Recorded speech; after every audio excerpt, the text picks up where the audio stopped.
Hello everybody, good morning and welcome to the United Stand. This is your latest Manchester United news and transfer news. We've got updates this morning from Ole Gunnar Solskjaer when asked a direct question about Donny van der Beek. We'll also be talking about Manchester United's current stance around Declan Rice. David De Gea talking about Cristiano Ronaldo. Also that goalkeeping situation. Will there be a loan move? They're already talking about what I predicted they would talk about. They just cannot deal with this Henderson De Gea thing. So we'll be talking about that in a little bit as well. Could Van der Beek start, says Rohan in the live chat tomorrow? Absolutely not. Should he start tomorrow is the right question. Replace the C with a sh. Could to sh, ud. But he won't start tomorrow. But Ollie did speak about Van der Beek. We'll talk about those comments in a moment as well. Also been linked to Dembélé coming to United. No. And we can talk about Anthony Martial if you want to. Nam. What I would say about Anthony Martial before I talk about Declan Rice is saying Martial out, I think it exposes you a little bit as a bit of a hater because I don't like this. I've said it so many times. Pogba, De Gea, Bruno, Martial. If you don't have a British passport, they seem to get a lot more hate from the media and some of our fan base than anybody else. Now, Martial didn't play very well on Wednesday, but for me, Lingard was shit. Mata was shit. And, to be honest, Sancho wasn't great. Now, they've all got different reasons for that. Jesse's playing for a new contract. Sancho's settling in. Mata's past it. I think time's up for Martial. But I'm fed up of our fan base just going after one player, like one player's the problem. There was 4 problems up front on Wednesday night. 4 problems. If one of them had played well, we would have won that game. 4 of them didn't deliver. And yet everybody has to, well, not everybody, but certain people have to go after Martial. And it's that sort of, blinkered, biased behaviour that I don't think helps us as a football club when we move forward. Because, to be honest with you, I don't think Lingard had a very good game. I thought he was very, very selfish. But now let's go in on Martial. Anyway, what I would say is I think Martial is finished at Manchester United. As much as I would like him to have a future, I think the time is up. And I think it's a right time. But look, that will take care of itself. I think we'll hear more about that over the coming weeks. Let's talk about Declan Rice. This is a news story this morning from the UK that Manchester United, it's actually coming in from, I think I read it via Mark Ogden, who is an ESPN correspondent around Manchester United, basically saying that Manchester United scouts have been told to look for alternatives to Declan Rice. They want a centre defensive midfielder, but Declan Rice, whilst admired by Ollie, is not seen by there is not a majority at Manchester United who feel that Declan Rice is the right player for Manchester United to take them forward to the next level as a centre defensive midfielder. This is not only based on his extortionate price that West Ham want him for Rice, but also based on his ability. Ollie is an admirer of Rice, but they don't want to pay the price and they're not sure that he's worth that price. Well, to be honest with you, I would welcome Declan Rice at Manchester United. I think he's infinitely better than Fred or McTominay, and therefore Matic, who is not getting any younger. He would comfortably be our best CDM, and if you drop Declan Rice into that team, I think United would be complete. So I can't sit here and say that Declan Rice isn't the player that United want, but I can sit here and say that if this story is true, it's only what we've been talking about on here for a while. In fact, there's a lot of you that have said, let's not go for Rice. Is he worth £80 million? No. He's worth about 50, even with English tax. He's not an £80 million midfielder. I don't know why. Well, West Ham can ask for what they want. It's not Declan Rice's fault. It's not Chelsea's fault, Manchester United's fault, only if they pay it. He's not an £80 million midfielder. I really rate him. And I know Roy Keane has changed his opinion on him as well. I heard him at the weekend saying that, he'd be great at Manchester United. I think he'd be a very good midfielder at Manchester United, and we've got good history of taking midfielders with a West Ham connection. I know we got Carrick from Spurs, but he was via West Ham. Obviously, Paul Ince, who we have on the show, he came from West Ham many years ago. So I think that Declan Rice would be a good signing for United, but I've got to say there are concerns, and the 2 concerns would be the ones we're reading about this morning. One, the price, like £80 million on a centre defensive midfielder is ridiculous anyway. I mean, it is ridiculous. And then the second point, is he worth that £80 million? And to be honest with you, we played them last week and he played well last week as a CDM, but, a lot of people didn't notice that he played well. Now, that's because they don't understand the role of the CDM maybe, but he played well. For an £80 million player, I'd expect him to run the bloody game. So that's the issue. Declan Rice is a good player. He's not an £80 million player. So United looking at, well, exactly, as RS says, Rice is not a striker. £80 million is ridiculous, and it is. So United are going to be looking at alternatives, which they should be looking at anyway, because the third point I've always told you is that actually, if Chelsea want him and bid for him, he'll go to Chelsea because that's where he wants to go anyway. So there's three big reasons there. And maybe this is just United posturing. Maybe this is United getting it out there that they're not going to pay stupid money. Maybe this is a little message to Declan Rice that you might need to start doing a bit of manoeuvring yourself because we ain't paying £80 million for you. It doesn't mean United don't want to sign Declan Rice. I think what it is that they're not going to pay that price for him. They don't feel he's worth that price. And ultimately as well, they're also very aware that Chelsea would be favourites if they bid for him. So United do need to look at alternatives. I'd be very interested to know what the alternatives to a Declan Rice would be. I don't think, a lot of people talk about Ndidi. I don't think that's a deal that can be done any cheaper. Leicester are very good at getting very good prices.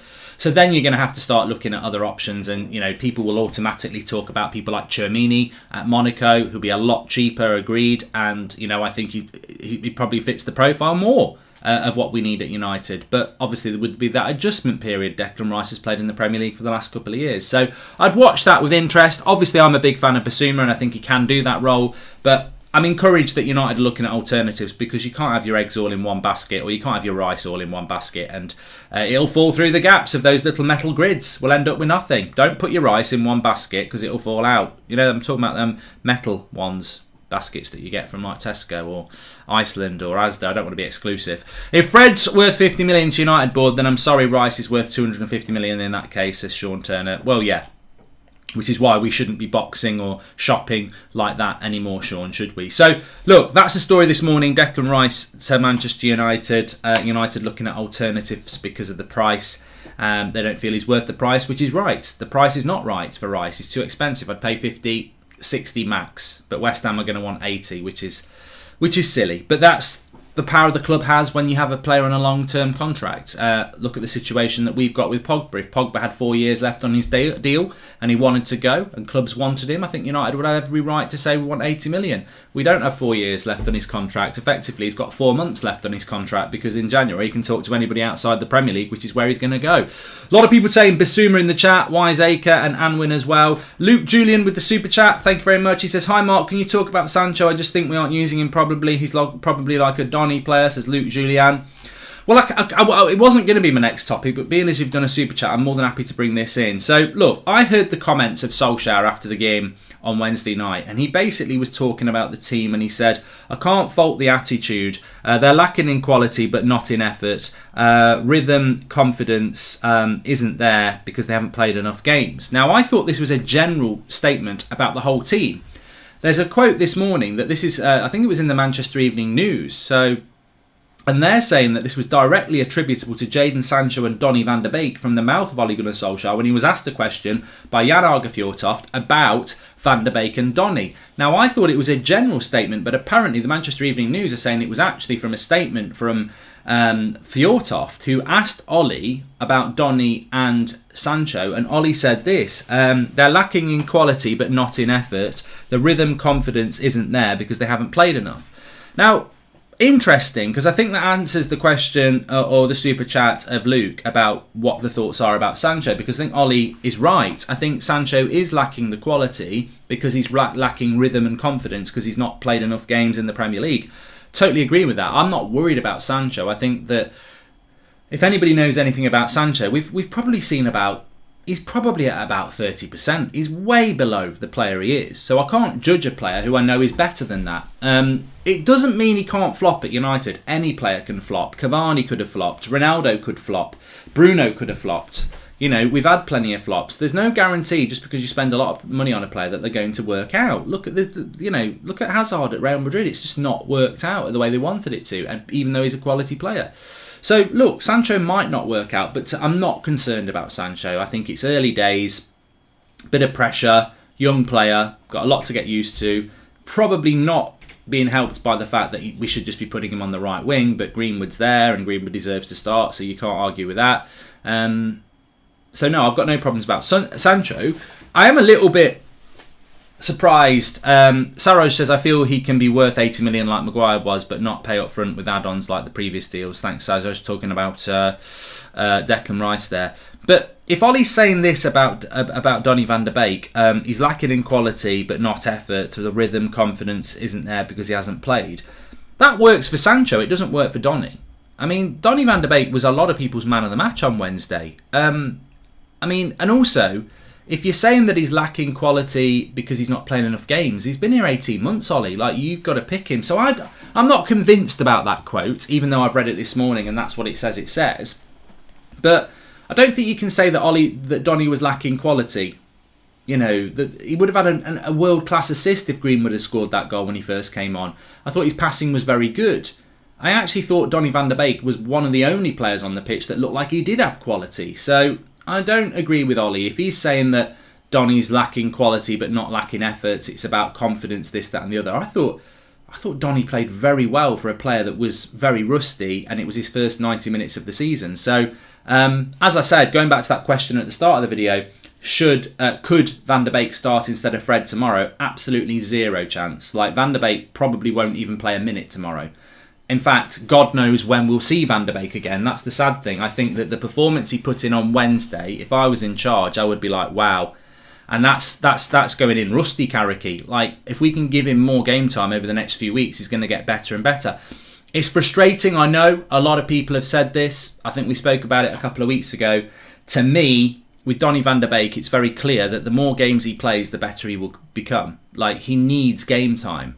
Now, he played well on Wednesday. I don't think it was world class. I think he played well. If you played him in the next 2 games, I think he'll get better and better. But we already know, because this path has been trodden many times, Donny van der Beek will play again in another month for half an hour, and people will go, there's potential there. But he's never allowed the opportunity to build on his performance. And as I said last week, I'm quite relaxed about this because I think Donny's finished at United. I really wish he wasn't, and I hope I get proved wrong. But I do think he's finished at Manchester United, because how can he not be giving game time when you've got performances like we've seen from Fred this season, and then he plays really well on Wednesday night, and there won't even be a flicker of thought in Ollie's brain to go, he played really well. I think we're at home to Villa. He suits this sort of a game. Let's give him a run out. It won't happen, but it should happen, but it won't happen because it's a closed shop. I mean, some might say that Matic should start as well. I'm not, you know, but he'll have already picked that midfield. It's Fred and McTominay. There's zero chance. And then, if he picks Fred and McTominay tomorrow, is he going to pick Donny against Villarreal in a game we need to win next Wednesday? No, it'll be Fred and McTominay again. It might be Pogba, but that's it. Nothing else. Andre says, if you had to pick one, who is the worst footballer in our best starting 11? Says Andre. At the moment, well, our best starting 11 does have Fred and McTominay in it. I think Pogba's still on the left wing without Rashford. So, for me, it would be one of those midfielders. He's finished until we get a new manager, says Ben Anderson. Well, Ollie will be here longer than Donny. Imo says it's shocking Ollie comments about Van der Beek. I'm not convinced. I'm not convinced that that was said about Donny, but I can only read what I've read this morning in the Manchester Evening News, so we'll see about that and what happens with it. Anyway, the next topic I want to talk about is the goalkeeping situation. There was some conversation yesterday that Dean Henderson could be looking to go on loan in January. There were some loan offers in the summer. I mean, look, the reality with the goalkeeping situation, we've had David De Gea talking about how already the impact of Ronaldo is there. Some very positive stories about David De Gea today, saying that he's like hit a reset button on his career. He's obsessed, you know, he wants to be winning trophies at Manchester United. But the reality is, when it comes to David De Gea and it comes to Dean Henderson, I'm not being disrespectful here. This is like they're both very good goalkeepers, right? That's the starting block. Forget the media witch hunt that we had back in March, and I think we'll probably get again at some point. They're waiting for a De Gea mistake. I guarantee you that's how shallow the media is. They'll be waiting for a De Gea mistake to go, look, this is why it should be Henderson. It's definitely going to happen. But what I would say here is it's about levels. Right here, right now, David De Gea is the better goalkeeper. He's got the better ceiling. He's got the better experience. He's the better keeper. He's technically the better keeper. But it's not like comparing Fred to Pogba. This is like comparing Maguire to Varane. Maguire is a very, very good centre-back, but Varane's got the higher ceiling. It's like Luke Shaw and Telles. Telles is a very good left-back, but Luke Shaw's the better left-back. It's like Ronaldo and Cavani. Cavani is a world-class striker, but Ronaldo is better. And that's the situation with De Gea and Henderson for me. There is no doubt that Dean Henderson is a very good keeper with very, very good potential. And look, maybe because he's younger, by the time he's 30, he could be as good as De Gea, which is world class. But the point I'm trying to make is, if you've got Van Dijk and then you've got Varane and Maguire, are you going to pick Maguire over Varane? No, because Varane's the better centre-back, even though Harry could do it. You could still win the title with Maguire and Van Dijk. You definitely could. And I think that's the choice here. It's like, yeah, look, we could do really well with Henderson in goal. But De Gea is the better keeper. And that's always been the confusing thing for me. And I don't want to see it again. I don't want to see what happened in March. I don't want to see... And I think De Gea acknowledges that Henderson's hungry for the number one spot. And I think it's absolutely correct that Henderson is hungry for the number one spot. But we can't keep having this conversation. We're trying to be stable. We're trying to win a title. We can't go through what happened last March again, where the media and fans start making it about one or the other. To me, this is on the manager. The manager's got to come out and make a decision. What he cannot do, the worst thing he could do, is in the next Champions League game on Wednesday, which is Villarreal at home, play Henderson. And I think he will. I think he's going to do it. And the minute he does that, he opens up the debate again. Because if you stick with De Gea, who's basically saved us a lot of points this season, De Gea will be in goal tomorrow. If De Gea's in goal against Villarreal, we all know that Henderson isn't really going to play again and he needs to go on loan because we're out the Carabao Cup and the FA Cup's not till January. If he does what I think he's going to do, and look, this is an early predictor, I think De Gea starts tomorrow and I think Henderson starts on Wednesday. Now, my answer to that is, look, Henderson probably comes in and plays really well on Wednesday, but all you do is create a problem for yourself because the media will start going, next time there's a mistake from De Gea, we've got to go with De Gea for Henderson for number one. Look, there's certain people in the media that want Henderson to be number one for both the Champions League and the Premier League. But the reality is, I think, and I think many people agree, De Gea's earned the right to be the number one goalkeeper this season. And therefore, Ollie should make that choice. I don't care who's banging on his door. I don't care who's moaning. Make that choice. He's going to do it with Ronaldo. He's going to do it with Maguire and Varane over Lindelof. You know, it's a goalkeeper. If De Gea gets injured, Henderson gets his chance. That's how it works. But I can see what's going to happen. Right now, we've got stability. Henderson came in on Wednesday, played really well. He made a couple of good saves. But De Gea is proven as the number one. Now, that should be stability in your team. Stability is really, really important. But that stability is going to be broken next week because I guarantee you he will start Henderson in the Champions League to go, I've got to be fair. I've got to be fair to Hendo. But you don't have to be fair. You've got to be a winner. And it's not even the fact that I don't think Henderson will do well in those games. It just will open up the debate again. It'll be like, all right, De Gea's the goalkeeper for the Premier League and Henderson's the goalkeeper for the Champions League. They're sharing the role again. And by sharing that role, it puts uncertainty into both goalkeepers' minds, thinking that, well, what's going on here? And it puts uncertainty into the team. So I think that's going to happen. I've said it for a while. I hope it doesn't, but I think it will happen. And I think that gives a gap for the media to keep talking about this. And therefore, we end up talking about it. What happens once Rashford's back? Sancho, Greenwood dropped, unfair. Pogba back in the midfield with Fred, disastrous partnership.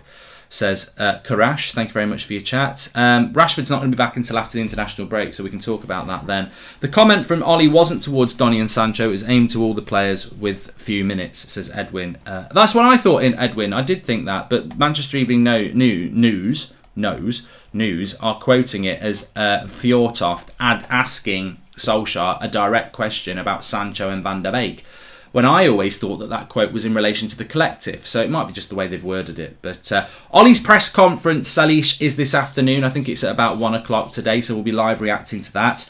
Hi, Mark. Now that we're out of the Carabao Cup, do you think our fringe players will get any more game time and in which competition? Says Inspire. Well, no, they're not going to get any more game time, are they? Because there's no game time to give them. I said this the other night. The sad thing is, I really felt for... Well, as I said, I think Henderson will be sharing the role, which is wrong, but there you go. Lindelof, Bailly, Matic, Delot, Van der Beek. I felt sorry for those 5 players because I think they played well. And now I would go, well, when are we going to see those players play again? I actually thought Eric Bailly for a first game of the season looked lively, but when are we going to see him again? And that's the sad thing about Wednesday night. The greed of the front 4 to try and make it about them ruined it for the team. You know, I saw a great clip, it was on Twitter this morning, from Tuchel on the training ground a few years ago, absolutely bawling a player out, saying, look, why are you making those types of passes when we've told you time and time again, everybody else is making the moves that we've worked on and you are doing it for yourself. This is a team. Why are you doing those things when you've been told not to do them? And it's a really interesting clip about Tuchel coaching, because I feel that should be being told to the players today. We went out on Wednesday because the front 4 didn't deliver. Some of them were selfish, some of them weren't really up for it, whatever. But I felt Matic and Donny controlled the midfield, and I think Lindelof and Bailly and Delot did their job really well as well. But those 5 players, you make a great point. When will we see those players again?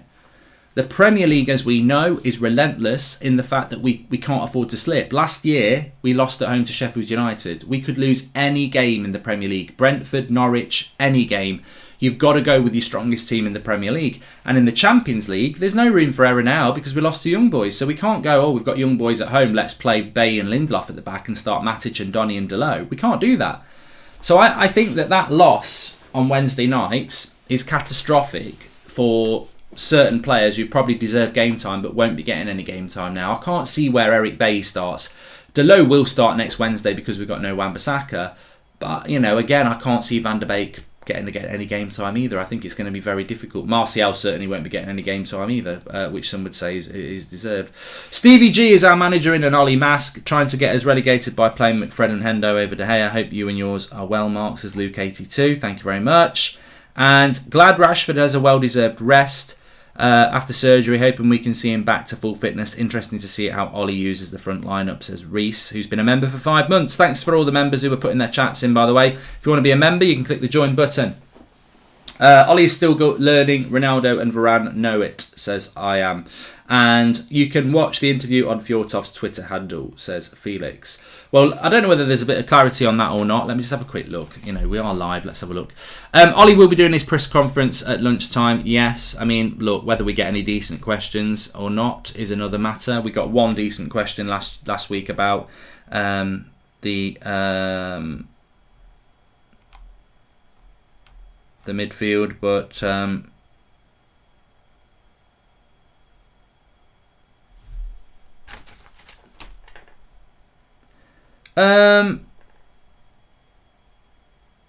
no, it does say that a bit lacking in terms of quality, not effort, with Van der Beek and Sancho. And that's on Fjortov's actual timeline. So, you know, it does say it there and then that, you know, Ollie said about Sancho and Van der Beek that they're lacking in quality but not effort. I don't know. I think you know, this is the danger when a manager gets asked a question about 2 players. If I'm at the end of the game and somebody says to me, what was your thoughts on Sancho and Van der Beek, you're automatically, it's a loaded question because you are having to talk about 2 very different performances. Sancho looked cold to me. Donny looked completely different. So it would be like saying, you know, after the Newcastle game, what did you think about Maguire and Varane's performance? Well, I felt Varane was better than Maguire. Maguire was okay, and I thought Varane was good. But is a manager going to do that? You know, if I'm after that Newcastle game last week and a journalist says to me, what did you think about Maguire and Varane today? I would say, yeah, the partnership's looking really, really strong. I'm very pleased with them. We're looking better defensively, and I think we're in for a big season. The truthful answer, if you want I was talking about the individual performances. Well, individual performances, Varane played very, very well. Maguire played well as well. You know, you can't differentiate. And I think in that situation, Ollie has chosen not to differentiate because it's difficult. He can't go, I thought Donny played really well today, but Sancho not so much so, lacking a bit of quality, but that's because he's not been playing much. I think he's just chosen to answer the same, give the same answer to the 2 different answers. Because there's no way, if Solskjaer was watching that game, you can say that Sancho and Van der Beek had a similar performance. I thought Sancho got better in the second half, but I think Donny was one of the standout players for United. And like I say, I don't think he ripped up trees. I don't think it was world class, but he was certainly one of the better players. And he certainly didn't look like he was lacking quality. I think to say that Donny lacked quality would be wrong. I thought his passing was on point. And as I said, I don't think Ollie would have said he was lacking quality if Greenwood scores that chance, because it's a wonderful assist. And this is always the problem, and I think Donny has this a lot. He makes the right runs, he doesn't get the pass. If he gets the pass, he probably scores. He makes the right passes, and then people miss the chance. If Greenwood scores that chance on Wednesday night, we don't lose the game, and everyone's going 1 assist by Donny. You can make a world-class assist, but and this is where I agree with Ollie. People talk about assists, but if the goal scorer doesn't score, you don't get the assist. And as I say, I think that assist for Greenwood by Donny was brilliant, but it means nothing because Greenwood doesn't score. But that's the story of Donny's career at United. It's always nearly there. It's always not quite there. And I think if that goal goes in for Greenwood, we spend the last 2 days going, this is why Donny's got to play regularly, because look at the balls he can play. But it just doesn't get he doesn't get the rub of the green, and it's a shame really. But he should be starting tomorrow, Van der Beek. I said it in my preview yesterday. He should be starting, but he won't start. I don't think he'll even get a minute. And I'm quite relaxed about it. I don't agree with it, but I've come to accept that he's not going to get a career at United, unfortunately. Van der Beek and Sancho on the right-hand side could be devastating, only if Ollie can see it. It's his contender. It's going to be very interesting on Jadon to work his way into the team. I do think that. I think it'd be very interesting to see how Jadon works his way into the team, especially with Rashford coming back. We also know that Cavani is going to be coming in very, very soon as well, which I think is interesting. Is he going to start? I think the next few weeks for me are going to be really interesting to see what Ole Gunnar Solskjaer does. As I predicted in this show already, I think fairness doesn't belong in a football club. I don't think fairness belongs in a football club. I think you've got to be ruthless. As I said, the goalkeeping situation, David De Gea is probably... I mean, we're going to do the chart show. I need to write that down, actually. We're going to do the chart show. And I think David De Gea, for me, is a contender for number 1 this week. But I think from the start of the season to now, David De Gea has probably been our best player. Arguably, he's our best player. He shouldn't be being rotated for fairness to another goalkeeper, you know. Ronaldo can play 90 minutes and he's one of the best players in the world. We shouldn't be rotating that for fairness to Cavani or Martial or anybody else. You know, we shouldn't rotate it. Bruno shouldn't rotate at number 10. He's one of the best number 10s in the world at the moment. We shouldn't rotate it to give Lingard minutes. This is going to be the interesting thing when Rashford and Cavani come back. Is Ollie going to be ruthless Ollie, or is he going to be fairness Ollie? Now, rotation does need to happen, but you rotate your squad when people are getting tired. I don't think people are tired at the moment, and therefore you need to rotate on form. Now, some people have said Wan-Bissaka should come out of the team for Delot. I disagree with that, but if it happened, then maybe it's about form. Varane should not be rotating. Here's another one that will happen. We're going to see Lindelof play a lot of first-team games this year, out of fairness, not out of form. Well, he won't drop Maguire, so we're going to see Varane missing games for Lindelof. That's ridiculous. And that's... You know, De Gea shouldn't be rotating, Varane shouldn't be rotating, Bruno shouldn't be rotating, and Ronaldo shouldn't be rotating. That's 4. That's a spine. That's your spine. Ronaldo, Bruno, Varane, and De Gea. That's your spine.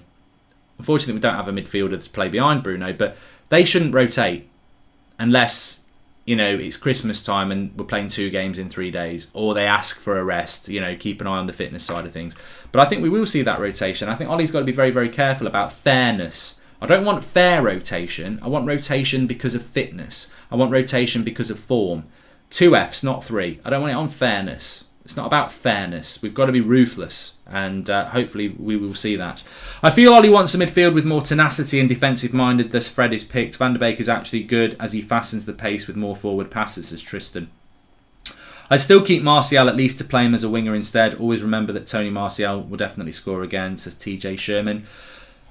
Look, I'm not saying it's impossible for people like Van der Beek and Martial to have a future at Manchester United, but the way it is right now, I don't really see. I think tomorrow will be a tough game, Andy Murdoch. But my only issue tomorrow is that when we're doing the watch along, I'm going to have bloody Chelsea Man City on the telly as well. I can't believe we're kicking off at the same time as Chelsea Man City. I really was looking forward to that, and it's going to be difficult to keep an eye on that and what's going on with United's game. But look, 12:30 kickoff for both games.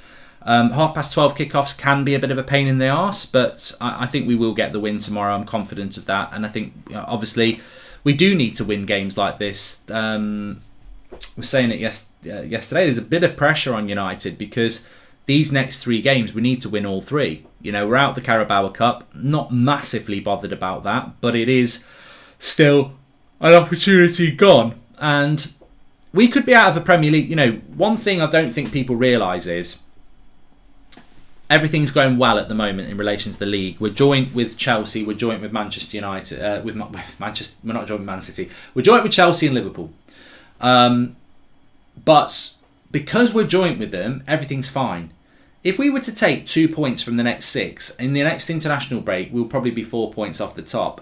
And once you're 4 points off the top with Chelsea and Liverpool, I don't think you get back at them very easy. So there is this pressure to win tomorrow and win against Everton. And of course win against Villarreal, because you've got to win your home games in the Champions League, especially having lost to Young Boys. If we draw with Villarreal, I'd be very worried about getting out of that group, because we've got to then beat Atalanta and Villarreal at home. That would put us on 7 points, but then you've got to... 7 points isn't enough to go through. That means you've then got to go and win in Italy or Spain, which is not a given, is it? So we've got some pressure on these next 3 home games. I think we should win all 3, but any loss in any of those 3, or any draw in any of those 3, increases the pressure, because you start to lose gap. I think Chelsea are going to be relentless this year. I think Man City are still going to be a threat. And I think Liverpool look like they're going to be relentless. So you've got to go and win against teams like Villa and teams like Everton. And I think it's going to be very easy, very, very interesting. As if says, Atalanta are not at all easy. And Alex Smart says, for an inexperienced observer like Mark, he's being extremely naive about Ollie. Mate, look, you know what? I think people get very tetchy about opinion. I am completely aware that we live in a world where people can just type their opinion within seconds. And some people think it through, some people don't. Totally aware of this. I don't mind that you don't want Ollie to be our manager. I don't mind that you think I'm naive because I'm not shouting Ollie out. But I'm not shouting Ollie out. And it makes me laugh that people think that, Goldbridge is clever. He's playing both sides. Goldbridge doesn't dare say Ollie out because he's thinking about the views on the channel. I tell you right now, if I started going every video, Ollie's a load of shit and he won't be the right manager, I'd get more views. I would get more views, because people would be like, he's deluded. We've just beat Villa 4-0 and he's still saying Ollie out. So it's not about that. And also, if you followed the channel for a long time, I was very early on Van Gaal out. Like, Van Gaal didn't go till May. I said it at Christmas. Now, the channel was a lot smaller then, and I got a lot of hate for it, and we won a lot of games. We won an FA Cup. But I still said for 5 months, I'm Van Gaal out. He's not the right manager. I don't care if he scrapes top 4, if he wins an FA Cup, he's not the right manager for this football club. So I've got no fear of saying Ollie out, but I'm not. So I'm not going to pretend to be something I'm not. I'm not even close. But things can change very quickly. This is the season to deliver. It is now or never. There are no excuses. This is not progress. We've got some fantastic players in that team. And you're right. Everything is on the coaches. There is enough there to win a trophy this year. It is 22 attempts without a trophy if we don't win a trophy this year. If you count them all up over the last 5 years. It's a new record for not winning a trophy. It'll be 5 years without winning a trophy. It'll be 6 if we don't win anything, because you can't win a trophy until next February 2023. So, he's got to deliver. But at the moment, does the Carabao Cup exit bother me? In the circumstances, no. Although I think it's a pain for the rest of the squad. Does the Young Boys loss concern me? No, because I still think we can get through the group, and that's the aim. And we are in a good position in the league. So as we are right now, I'm comfortable with where we are. But ask me again in a month. Like, things could change. And the minute the writing is on the wall that this is not going to happen, then I will have a decision to make about Solskjaer and the coaches, as I promised I would do. Because that's not a threat. I think it's where every United fan is at the moment. This is not a season where we can drift and go, give him time. Give him time. We're back in 89. He's got to deliver now. Got to deliver right now. That is the pressure. That is the demand. But you cannot have players like Rafael Varane, Cristiano Ronaldo, 75 million Jadon Sancho, Marcus Rashford, Edison Cavani, Bruno Fernandes, Paul Pogba, Luke Shaw, David De Gea, Aaron Wan-Bissaka, Harry Maguire. You can't have these quality of players and then say, third will do. We've got to deliver, and we've got to deliver this season. But everybody should have and be comfortable with what they want. And, you know, it is all about opinion. But I'm not going to change my opinion. If you think my opinion's naive, well, that's fine. No joke. If you type in empty seats on Google Maps, it auto-directs you to the Etihad, says Kuresh. Google Maps bantering the old Man City there. But Daniel Kirk says, Donny is energetic, physical, and is good at tackling. Donny is better than Fred at everything Fred does. Hands up. I agree. I absolutely agree. Absolutely agree. But he won't play tomorrow. It'll be Fred and McTominay, and I think we all know that. But, you know, it's the same conversation we've been having for a while. And you get the Villa tomorrow, it is, sorry. You'll get the fans who say, yeah, well, you're not watching training. You know, everyone's going on about Van der Beek being good, but they don't know what he's doing in training, and he's never really done anything. And then you just say, I mean, that's one of my big frustrations, actually. You get these people who say, oh, people going on about how good Van der Beek is. They don't see him in training, and every time I've watched him, he's been shit. And then you go, well, I think you're wrong, because he hasn't played much, but every time we've seen him, he has played well. And I think that's why United fans get frustrated about Van der Beek. It's that we don't see him very often, but when we do see him, you see the potential. And of course, you know, I remember Wayne Rooney used to come back from an injury, and his first couple of games he'd be shit. You know, be way off the pace because he took a bit of time to get fitness. We're dropping Van der Beek into a game every 6 weeks and expecting him to play prime Van der Beek. Imagine what he would be like if you actually gave him 4 or 5 games in a row. We've never given him that. And it really does annoy me, and I think it's an interesting point because so many players through my watching career, they come back from an injury or at the start of the season and they're rusty.